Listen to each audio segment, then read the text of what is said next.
Oke, selanjutnya kita akan membahas terkait dengan pengukuran usabilitas dan user experience. Nah, salah satu hal yang menjadi pertanyaan ketika kita merencanakan pengujian usabilitas atau user experience, ini adalah matriks apa yang harus digunakan atau matriks apa yang harus kita pilih.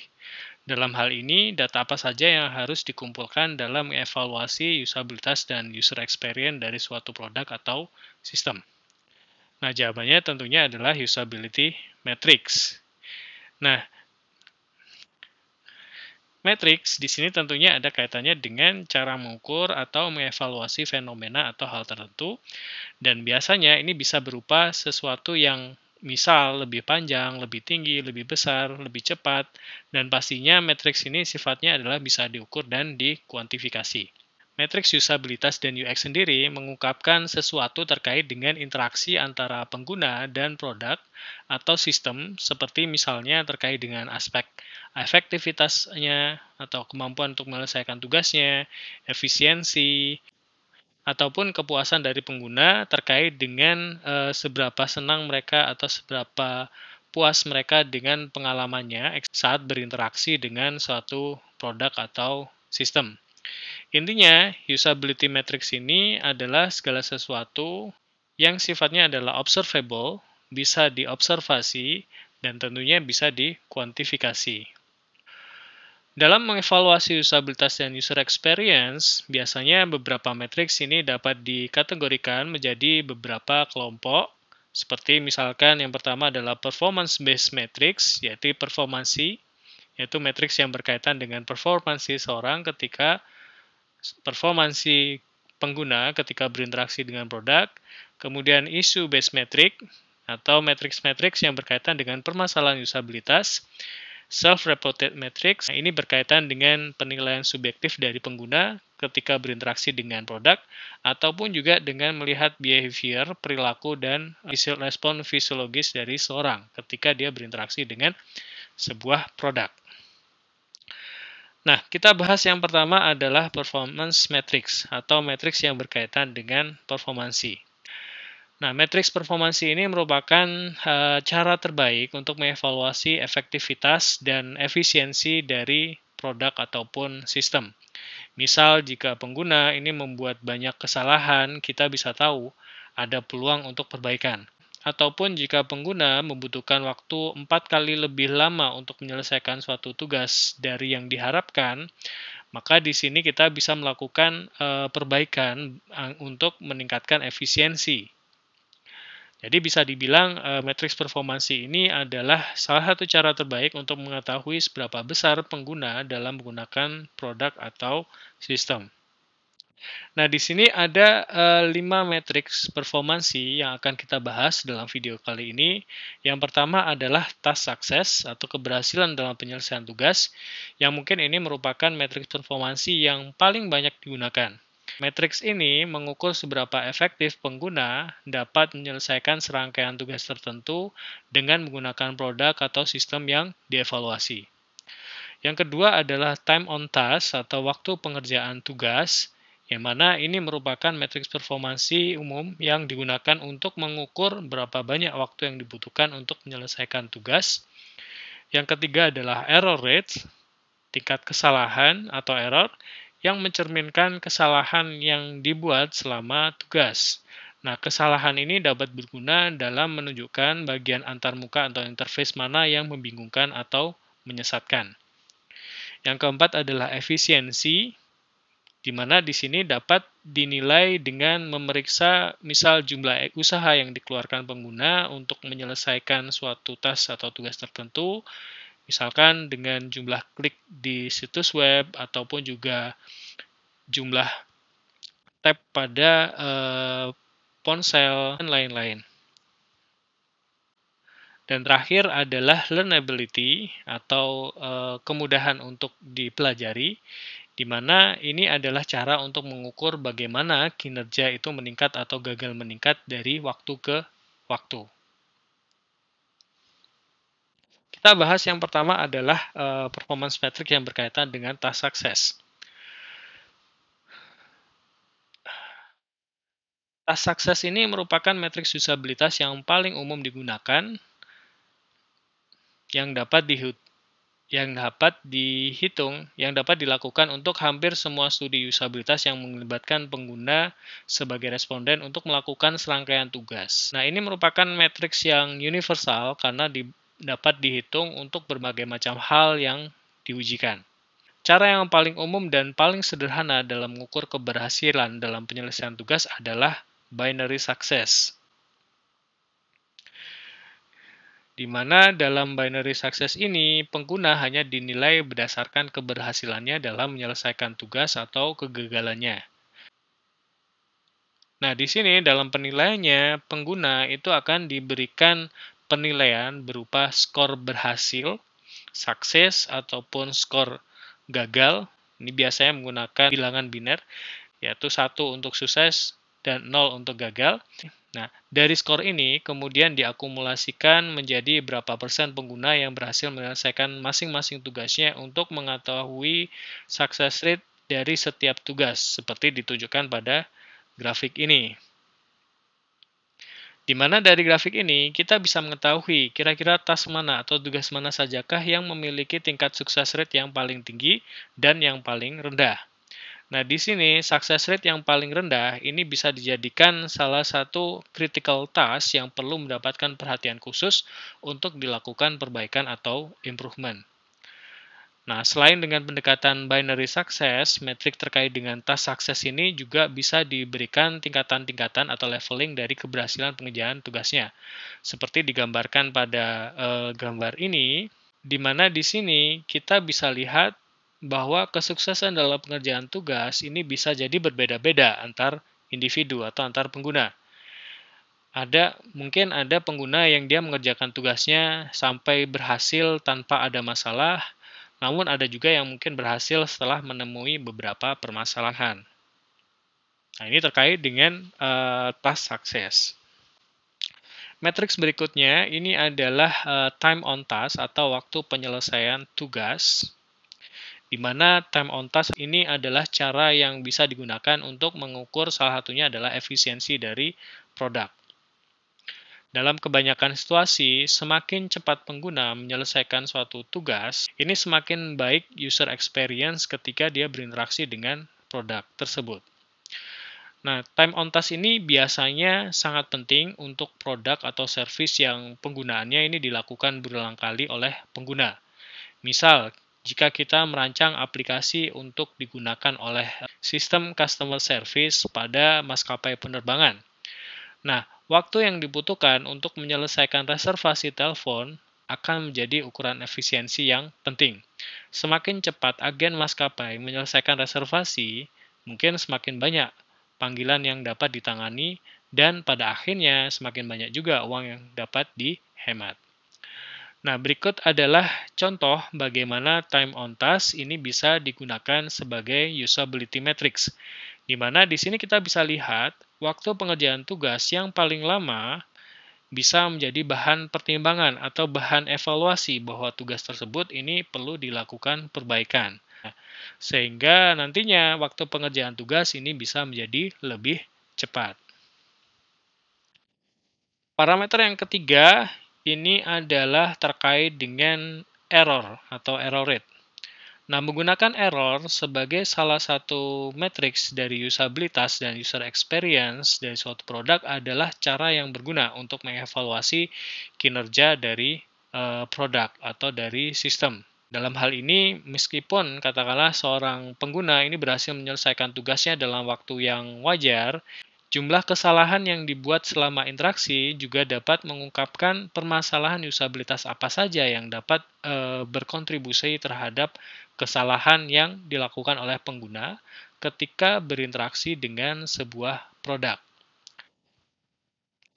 Nah, error rate atau tingkat kesalahan ini dapat memberitahu kita berapa banyak kesalahan yang dibuat oleh pengguna, di mana kesalahan itu dibuat saat berinteraksi dengan produk atau sistem, kemudian bagaimana berbagai desain ini menghasilkan frekuensi dan jenis kesalahan yang berbeda, dan secara umum seberapa berguna atau seberapa besar usabilitas dari produk atau sistem itu sebenarnya. Nah, di sini ada beberapa contoh error yang bisa dilakukan oleh pengguna dalam berinteraksi dengan produk atau sistem. Bisa berupa kesalahan dalam memasukkan data yang salah ke dalam formulir online, atau membuat pilihan yang salah dalam daftar menu atau daftar drop down, atau mengambil urutan tindakan yang salah, atau gagal mengambil tindakan kunci. Nah, ini adalah contoh bagaimana error rate itu ditampilkan dalam hasil pengujian usabilitas, di mana kita bisa menilai beberapa kondisi yang berkontribusi terhadap munculnya error yang dilakukan oleh seorang pengguna jika dia berinteraksi dengan suatu produk atau suatu sistem. Matriks berikutnya ini adalah efisiensi, di mana biasanya banyak digunakan parameter terukurnya adalah time on task atau waktu penyelesaian tugas. Ya, meskipun ini sebenarnya nggak 100% tepat ya. Karena dalam beberapa kasus bisa jadi seseorang mengerjakan tugasnya dengan cepat itu dengan harapan dia bisa segera selesai melakukan tugasnya, bukan karena kemudahan dalam penggunaannya. Nah, untuk itu biasanya salah satu cara yang bisa dilakukan adalah dengan melihat jumlah effort atau usaha yang dilakukan pengguna untuk menyelesaikan tugas, seperti misalkan jumlah klik di situs web, atau jumlah penekanan tombol di ponsel, ataupun effort yang lainnya. Nah, di sini setiap tindakan yang dilakukan pengguna ini mewakili sejumlah upaya. Semakin banyak tindakan yang diambil oleh pengguna, maka semakin banyak upaya yang dikeluarkan untuk menyelesaikan tugas, yang artinya efisiensinya menjadi tidak baik. Nah, matriks efisiensi ini bisa bekerja dengan baik jika kita tidak hanya peduli dengan waktu yang dibutuhkan untuk menyelesaikan tugas, tetapi juga jumlah upaya kognitif ataupun fisik yang terlibat dalam penyelesaian tugas tersebut. Nah, diagram berikut ini adalah menunjukkan step optimal yang bisa dilakukan seseorang untuk menuju halaman produk dari homepage ke target. Dalam hal ini, tugas pengguna adalah menemukan sesuatu misalkan di halaman produk C. Nah, mulai dari halaman beranda atau homepage, jumlah kunjungan halaman minimum untuk menyelesaikan tas ini adalah 3, yaitu mulai dari homepage, kemudian ke halaman kategori page C, kemudian selanjutnya adalah ke halaman produk page-nya. Nah, meskipun demikian, bisa jadi ada pengguna yang akan membuka beberapa halaman yang tidak berkaitan dengan halaman produk yang menjadi target. Nah, sebagai contoh kita lihat di diagram sebelah kanan, di mana jalur yang diambil pengguna untuk mencapai item target tertentu, yaitu di halaman produk C1, di sini dia harus melalui beberapa jalur yang salah sebelum akhirnya dia mencapai halaman yang benar. Nah, terlihat di sini bahwa total halaman yang akhirnya dikunjungi, yang semula hanya ada 3, menjadi 9 atau 3 kali lipat dari jumlah halaman yang optimal. Hal ini tentunya dapat berakibat pada terjadinya lostness, di mana lostness ini bisa menjadi salah satu parameter efisiensi dari usabilitas pada suatu produk.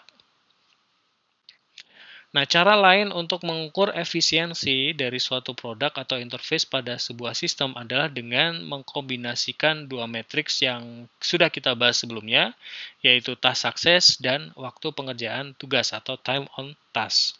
Nah, ISO 25062 menetapkan bahwa salah satu cara untuk mengukur tingkat efisiensi ini adalah dengan menghitung rasio antara task completion rate-nya atau tingkat keberhasilan penyelesaian tugas dengan waktu pengerjaan tugasnya atau task time-nya. Nah, dari sini kemudian kita bisa estimasi seberapa besar efisiensi dari suatu interface atau suatu antarmuka. Matriks performansi terakhir adalah berkaitan dengan learnability atau kemampuan atau kemudahan untuk dipelajari. Nah, sebagian besar produk, terutama produk yang baru, ini membutuhkan sejumlah proses pembelajaran. Biasanya proses pembelajaran ini tidak terjadi dalam sekejap, tetapi terjadi seiring waktu dan seiring bertambahnya pengalaman. Nah, learnability di sini biasanya bisa kita ukur menggunakan beberapa performance metric seperti misalkan waktu penyelesaian tugas, di mana semakin lama biasanya time on task-nya akan semakin cepat, atau jumlah error-nya, di mana semakin lama seseorang ini berinteraksi dengan suatu produk atau dengan sistem, maka semakin kecil atau semakin minimal error-nya. Atau bisa juga dengan number of step-nya, berapa banyak step yang diambil, dan juga task success per menitnya, atau yang tadi kita sebut sebagai efisiensi. Dari matriks-matriks ini kemudian kita bisa susun semacam kurva pembelajaran untuk melihat kira-kira pada trial keberapa user itu sudah mulai beradaptasi dengan sebuah produk atau dengan sebuah sistem. Nah, semakin tinggi inklinasinya, misalkan seperti ini, maka mengindikasikan bahwa produk tersebut atau sistem tersebut ini memiliki tingkat learnability yang lebih baik. Nah, ini adalah terkait dengan matriks-matriks yang berhubungan dengan performansi. Metrik kedua adalah berkaitan dengan issue-based metric atau matriks yang berkaitan dengan permasalahan usabilitas. Nah, sebagian besar US expert ini mempertimbangkan untuk mengidentifikasi usability issue sebagai salah satu matriks dan kemudian memberikan rekomendasi desain berdasarkan usability issue yang ditemukan. Nah, usability issue yang ditemukan ini kemudian bisa dianalisis lebih lanjut dengan menggunakan misal frekuensi dari masalah yang muncul atau yang unik, atau frekuensi masalah per peserta itu seberapa besar, masalah per kategori ataupun isu-isu atau masalah yang berkaitan dengan task atau tugas ketika seseorang itu berinteraksi dengan produk atau sistem. Nah, sebenarnya apa sih yang dimaksud dengan isu usabilitas atau permasalahan usabilitas?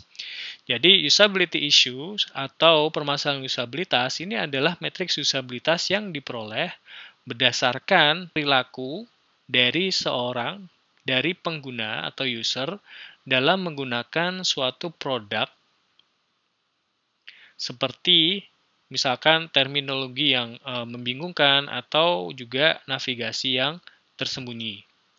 Nah, usability issue ini biasanya didasarkan pada perilaku pengguna dalam menggunakan suatu produk, seperti misalkan perilaku yang mencegah keberhasilan dalam penyelesaian tugas, atau ekspresi frustasi yang dialami oleh pengguna ketika dia menggunakan produk, atau seorang pengguna ketika melakukan tugasnya dengan sebuah produk, mengatakan bahwa tugas sudah selesai padahal sebenarnya belum. Nah, ini masuk dalam usability issue.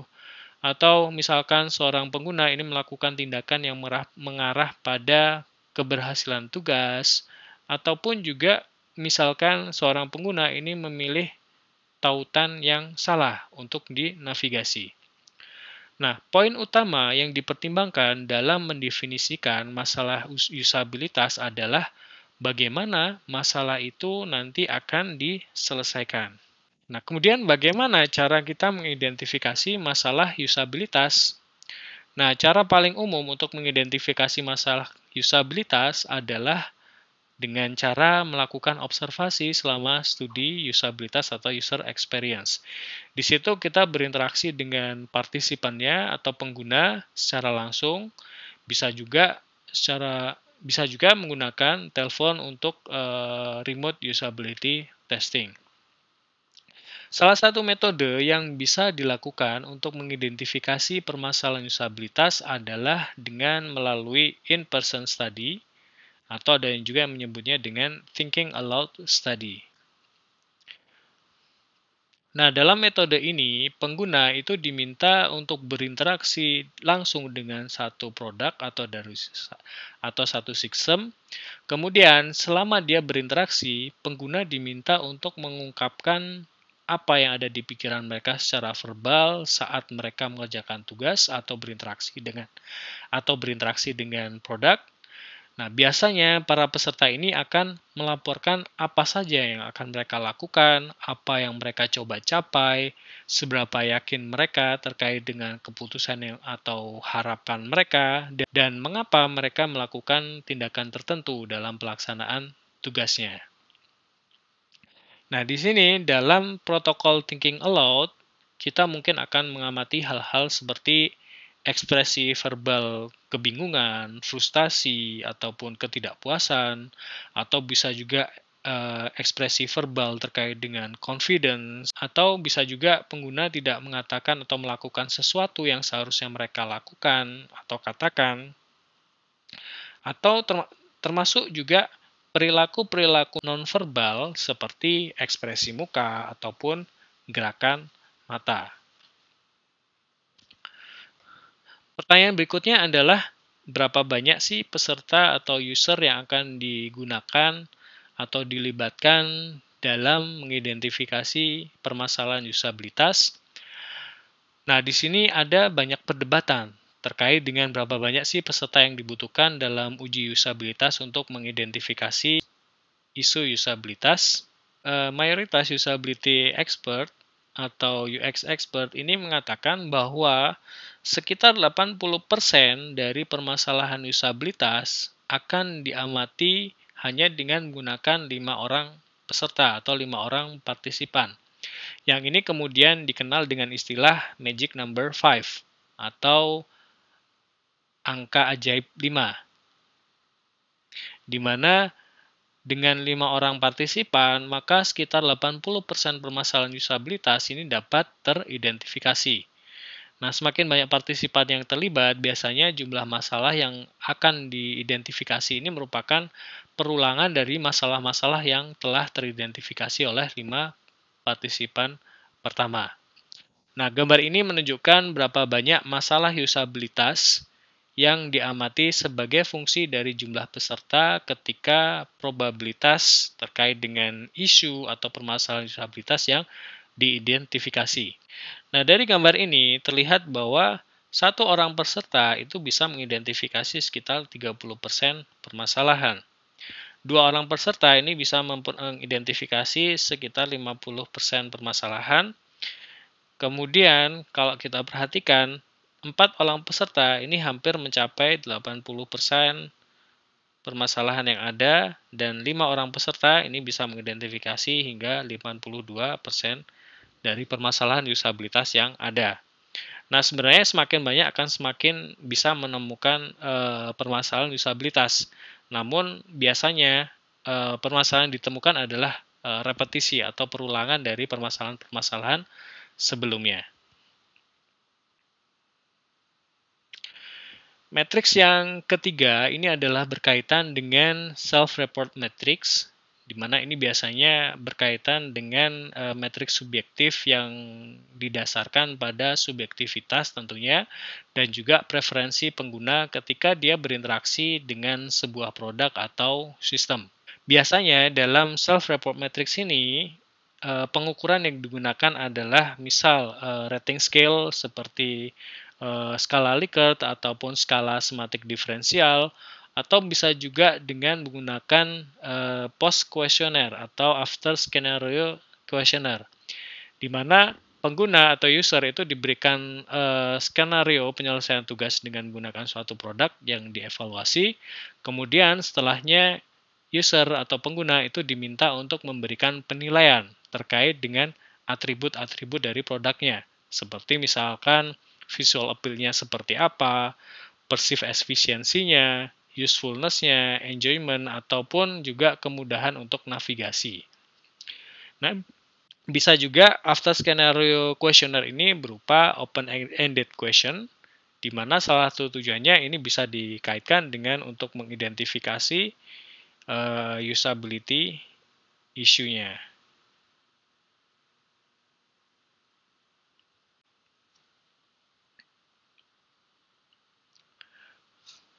Nah, salah satu sisi positif dari self-report matrix ini adalah data subjektif dari pengguna ini dapat memberikan kita informasi terpenting tentang persepsi pengguna terhadap sistem dan interaksi mereka dengan sistem tersebut seperti apa.